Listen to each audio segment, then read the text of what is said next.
gun was already at the manager's head when police arrived. David Patterson, 42 years old, father of 3, 20 years with First National Bank of Dallas. His hands were zip-tied behind his back. Sweat ran down his face. The gunman leaned close and whispered something that made David's eyes go wide with terror. Then the gunman pulled him up, dragged him to the center of the lobby, and made him face the other 21 hostages lined up against the wall. David's voice cracked when he spoke. He wants me to choose. He says I have to pick which one of you dies first. He says if I don't choose in 5 minutes, he kills 3 instead of 1. It was 11:17 a.m. on March 9, 1992. Outside, Dallas police had the building surrounded. Inside, 6 armed men controlled the main floor of the bank. 22 hostages, 4 hours and 18 minutes of hell. And it all started because the lead suspect's brother had been denied a business loan 3 weeks earlier. Subscribe now and leave in the comments. What city are you watching from? March 9th started normal for everyone inside First National Bank. The branch opened at 9 a.m. sharp. Jennifer Morrison, 28, teller window 3, arrived first. Worked there 6 years. Studied accounting at night school. Sarah Chen, 34, teller window 1, single mother of 2 boys. Michael Rodriguez, security guard, 51, former Army, unlocked the front doors at exactly 9 o'clock. By 9:15, 12 customers were inside. Patricia Wells, 67, retired teacher, depositing her pension check. James Cooper, 41, construction foreman, cashing payroll checks.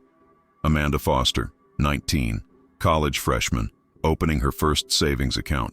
Normal Tuesday in downtown Dallas. Temperature climbing toward 80 degrees. David Patterson sat in his office reviewing loan applications. He'd denied 6 that week. Standard procedure. Insufficient credit, too much debt, high-risk ventures. He didn't remember Thomas Reeves, didn't remember rejecting his $50,000 application for an auto repair business. Didn't know Thomas's younger brother Marcus had been watching the bank for 3 weeks, planning, recruiting, getting angrier every day. At 10:43 a.m., a white Ford van pulled into the parking lot. 6 men got out wearing maintenance uniforms, blue coveralls with fake company names. Marcus Reeves, 31, led the group. Armed robbery record, prison time in Huntsville, 6 years served, released 14 months ago. Eddie Sullivan, 29, nicknamed Snake, forgery expert, safe cracker. Raymond Cole, 26, called Viper, weapons specialist. Tommy Chen, 24, electronics and alarms. Derek Williams, 27, called Hawk, explosives knowledge. Kyle Martinez, 25, the muscle, former bouncer. All 6 had done time. All 6 had nothing to lose. They carried tool bags, walked casual. Michael Rodriguez held the door open, smiled, said good morning, never saw it coming. The bags hit the floor at 10:46 a.m. 6 shotguns came out. Marcus fired once into the ceiling. Plaster dust rained down. Get down! Everybody on the floor now! Customers dropped. Employees ducked. Patricia clutched her purse. Amanda started crying. James thought about being a hero. Thought about his wife and 4 kids. Got down instead. Snake locked the front doors. Pulled down blinds. Viper took Michael's service weapon, a .38 revolver. Tommy sprinted to the alarm panel. Cut 4 wires, but 12 seconds too late. Jennifer had hit the panic button. Signal went out. Dallas Police Dispatch received it at 10:46 and 18 seconds. Units were rolling. Marcus grabbed David from his office, dragged him out, gun to his head. Open the vault. David's hands shook. The vault used a time lock system. Wouldn't open until 11:30 a.m. No override. David tried to explain. Marcus hit him with the shotgun barrel. Blood from his nose. When does it open? David's voice broke. 11:30, 44 minutes. I can't change it. Marcus checked his watch, turned to Snake. We're burned? Snake nodded. Marcus looked at the locked doors, at the 22 people on the floor, at the vault. Made a decision that would trap everyone for the next 4 hours. First patrol unit arrived at 10:51, saw closed blinds, locked doors, called for backup. By 11 o'clock, 15 vehicles surrounded the building. SWAT Commander James Reynolds took position. FBI agent Lisa Martinez arrived at 11:20. Bank robberies with hostages fell under federal jurisdiction. She'd handled 6 situations. 5 ended peacefully. 1 didn't. Inside, Marcus made everyone sit against the north wall, all 22 hostages in a line. He paced in front of them, shotgun in hand. We came for money, but now cops are outside, so we wait for the vault, take what we came for, negotiate our way out. Nobody dies unless somebody does something stupid. But at 11:17, something changed. Marcus stopped, stared at David. Recognition hit him. I know you. You rejected my brother's loan. David looked confused. I review dozens every week. Marcus grabbed him. Thomas Reeves, auto repair, $50,000. You said no.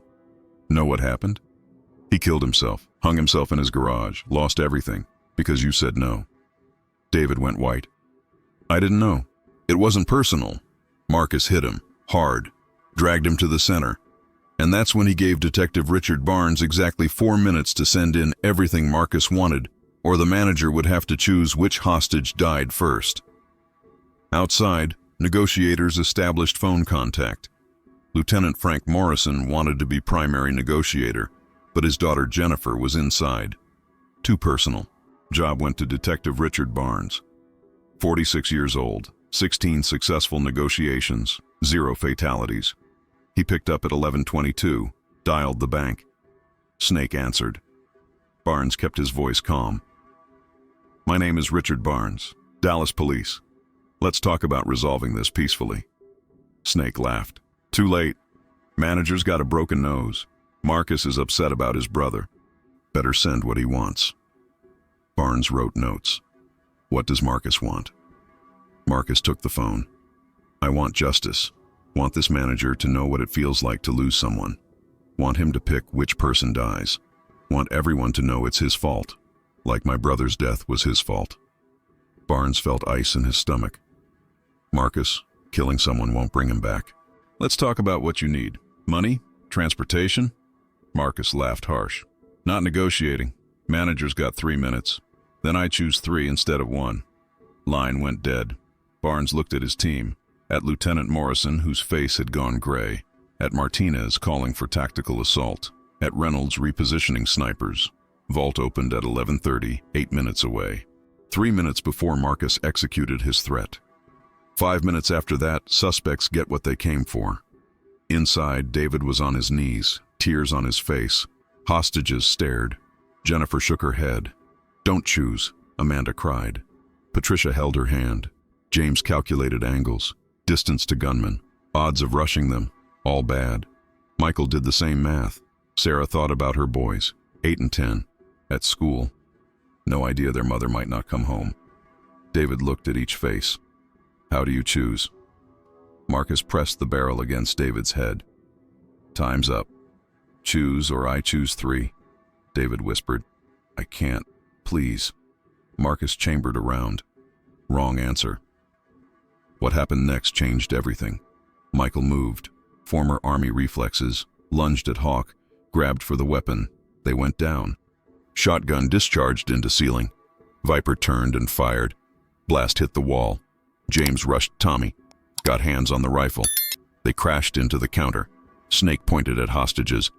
Everyone stay down. Marcus spun. Aimed at Michael wrestling on the floor.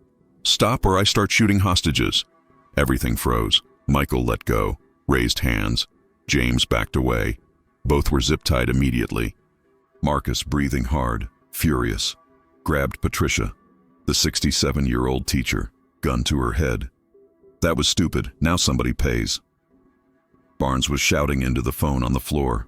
Marcus, don't do this. But Marcus couldn't hear. Phone was 15 feet away. He dragged Patricia to the window. Let police see her, see the gun.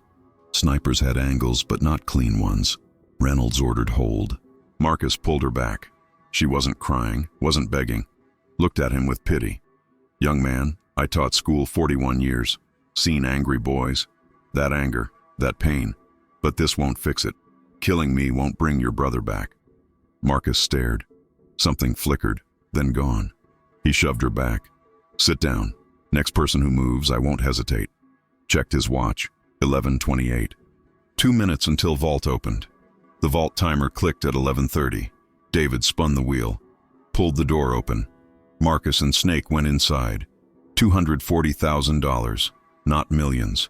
Not the score Marcus imagined, but enough. They loaded duffel bags. 7 minutes. At 11:37, Marcus called Barnes. Here's how this works. Taking 5 hostages. Taking bank vehicle from garage. Driving to private airfield outside the city. You'll have a plane fueled and ready. Fly to Mexico. Once across border, release hostages. Simple. Barnes wrote it down. I need 30 minutes to run this by superiors. Marcus laughed. 15. After that, 1 hostage every hour. Clock starts now. Martinez gathered the team. Option 1, agree. Put hostages on plane with armed suspects. Historically disastrous. Option 2, tactical assault. High risk. Crossfire deaths. Option 3, keep negotiating. Buy time. Look for opening. She chose 3. Barnes called at 11:54. 2 minutes late. Testing resolve. 8 rings. Marcus answered. You're late. Barnes casual. Had to talk to many people. Plane involves FBI. Federal airspace. International border. It's complicated. Marcus hardened. Yes or no? Barnes breathed. We can get a plane. 3 hours minimum. Fuel, flight plan, clearance. Marcus calculated. 2 hours, not a minute more. Sending out hostages as good faith. 5 of them. Older ones. Can't handle being in here. Barnes felt relief. 5 released meant 5 fewer at risk. That's good, Marcus. Shows you're serious. I appreciate that. At 12:07, front doors opened. 5 hostages walked out. Patricia, George Thompson, 72, Dorothy Martinez, 68, Robert Santos, 56, diabetic, Frank Morrison, 53, heart condition. Police rushed them away. Paramedics checked. Barnes interviewed Patricia first. Coherent, detailed. Described each suspect, positions, weapons, layout. 17 remaining hostages against north wall. Marcus's state of mind. Angry, but controlled. Dangerous, but rational. The moment he almost shot her. Flicker of humanity. Barnes took notes. Passed to Reynolds. But something stuck. Patricia said when Marcus went in the vault, he seemed disappointed, like he expected more, like money wasn't enough. That worried Barnes more than anything. Inside, 17 hostages were exhausted. 12:40 p.m., nearly 2 hours. No food, no water, temperature rising. Air conditioning shut off by Tommy. Jennifer's mouth dry, legs cramped. Amanda stopped crying, but eyes red and empty. Sarah thought about her boys. Soccer game tonight, tucking them in bed. Ordinary moments taken for granted. David sat apart. Some hostages looked at him with resentment. His fault. Marcus's brother died because of his loan decision. David understood. Felt the weight. Wondered if they were right. Michael and James, still zip-tied, watched and waited. Marcus paced. Checking watch, checking street, police positions. He knew they were planning something. At 1:15, Barnes called. Marcus, making progress on plane. Ready by 2:30. Need something from you. Proof of life. Let me talk to a hostage. Marcus nodded to Snake. Snake grabbed Jennifer, put phone to her ear. Barnes, gentle. What's your name? Voice shook. Jennifer Morrison. Tell her. Barnes wrote. Recognized the name. Lieutenant Morrison's daughter. Kept steady. Are you hurt? Anyone injured? She looked around. No, okay. Tired. Scared. But okay. Barnes heard subtext. Training told him listen. Jennifer, I'll get you out. Promise. Stay calm. Do what they say. She nodded, though he couldn't see. Yes. Marcus took phone. Satisfied? Barnes quick. Yes, thank you. Plane ready at 2:30, like I said. Your plan for transportation? Marcus thought it through. Manager's car. He drives. One of my guys' passenger seat. Gun on him. 5 hostages in back. Rest follow in van. You try anything, he dies first. Then, hostages. Barnes understood. Difficult scenario. Multiple vehicles. Moving targets. Crossfire risks. Understood. We won't try anything. You have my word. But Reynolds was planning. Building had 4 entry points. Front doors, back service entrance, roof access, underground garage. His team had blueprints, studied 2 hours, identified weak spots, ventilation shafts, windows, load-bearing walls. Martinez joined planning. She'd seen this before. Suspects who ask for planes rarely get on them. Something always goes wrong. Someone dies. She advocated letting them leave. Ambush at airfield, controlled environment, open space, clear fire lines, minimal civilian risk. Morrison sat in even though protocol said no. His daughter inside. Right to know. Listened to Reynolds describe assault. Flashbangs through windows. Entry from multiple points. Simultaneous breach. Overwhelming force. Estimated time to neutralize, 8 to 12 seconds. Estimated hostage casualties, 3 to 5. Morrison stood, walked out, couldn't hear any more. Couldn't think about his daughter being one of those numbers. At 2 o'clock, Marcus's patience thin, called Barnes. "Where's my plane?" Barnes calm. 30 minutes. Told you 2:30. On schedule. Everything arranged. Marcus looked at hostages, money bags. 5 crew getting nervous, twitchy. Viper checking ammunition. Hawk watching windows. Tommy rewired alarms to alert if police cut power. Snake chain smoking. Ash on floor. Hawk spoke up. "Man, don't like this. Should have been gone. Should have grabbed cash and ran. Now trapped. FBI and SWAT out there." Marcus turned on him. "Want to run? Where?" "Building surrounded. Street blocked. Helicopters overhead. We stick to plan. Use hostages. Get to plane. Get to Mexico. Only way out." Hawk shook his head but didn't argue. Kyle stayed quiet. Just followed orders, watched hostages, kept them controlled. At 2:20, Barnes called. "Plane ready, fueled, flight plan filed, pilot standing by, move whenever ready." Marcus felt hope. Possibility. Maybe this works. "All right, coming out 2:30 exactly. Manager's car ready at front. Keys in ignition, nobody near it. See one cop within 50 feet, deals off." Barnes agreed. Gave instructions, clear area, create corridor. Let them walk unimpeded. Snipers maintained but ordered not to fire unless immediate danger. FBI surveillance had every angle. Cameras, drones, thermal imaging. Track vehicles to airfield. Final confrontation there. At 2:28, Marcus selected 5 hostages for the car. Jennifer, Sarah, Amanda, David, and Michael still zip-tied. The guard who tried to be hero. Marcus wanted him close. Other 12 stayed with Snake and Tommy. Insurance, leverage. If something went wrong, those 12 die. Front doors open, 2:31. Marcus came out, shotgun visible. Then David. Other 4 hostages. Viper and Hawk and Kyle. Moved to the car. 91 Ford Taurus. Dark blue. David driver's seat. Viper passenger. Gun against ribs. 4 hostages crammed in back. Marcus and Hawk and Kyle to van. Started engine. Both vehicles pulled out, 2:34. Police followed at distance. Helicopters tracked above. Drive to airfield 8 miles. Normally 12 minutes. Today slow, careful. Main highways. No surprises. Inside Taurus, nobody spoke. David's hands gripped wheel. Knuckles white. Jennifer stared out window. Saw her city. Wondered if she'd see it again. Sarah thought about boys. Amanda prayed. Michael, hands bound, calculated distances even now. Still looking for opportunity.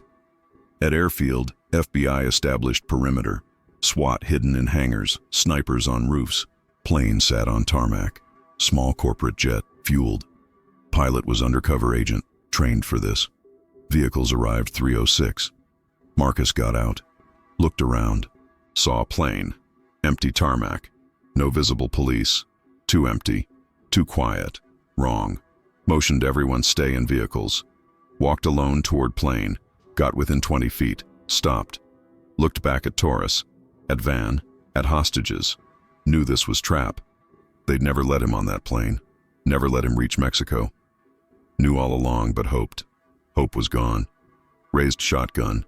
Fired 3 times into air. Signal. SWAT emerged. Marcus ran to van. Viper dragged David out. Used him as shield. Shouted for police back off. Hawk same with Jennifer. Kyle grabbed Sarah. 3 suspects, 3 shields. Marcus made it to van. jumped in driver's seat. Snake and Tommy still at bank with 12 hostages. This falling apart. Plan dead, now just survival. Barnes on loudspeaker. "Marcus, nowhere to go. Let hostages go." Marcus laughed. "Peaceful? Never going to be peaceful? You were never letting us leave." He was right. Standoff lasted 19 minutes. Marcus in van, Viper with David, Hawk with Jennifer, Kyle with Sarah, Amanda and Michael in Taurus, trapped. FBI negotiated, SWAT positioned, snipers acquired targets. At 3:25, Kyle made decision. Let Sarah go. Pushed her away, raised hands. Surrendered. SWAT moved, took him, cuffed him. Kyle didn't resist. Done. That broke it. Hawk saw Kyle surrender, saw him alive in custody, made same choice, released Jennifer, dropped weapon, on knees, hands behind head. SWAT took him. Now just Viper and David. Viper panicking, knew this over. Prison waiting. Pressed gun harder against David's head. Back toward Taurus, trying to get vehicle. Escape. Sniper had shot. Clean line. Reynolds gave order. Shot echoed. Viper went down. Didn't get up. David fell. Alive. Unharmed. Shaking, but alive. Marcus alone in van. Started engine. Reverse. Floored it. Trying to break perimeter. FBI vehicles blocked. He cranked wheel. Spun around. Headed for fence. Crashed through. Drove onto access road. 3 police cars pursuing. Highway patrol joined.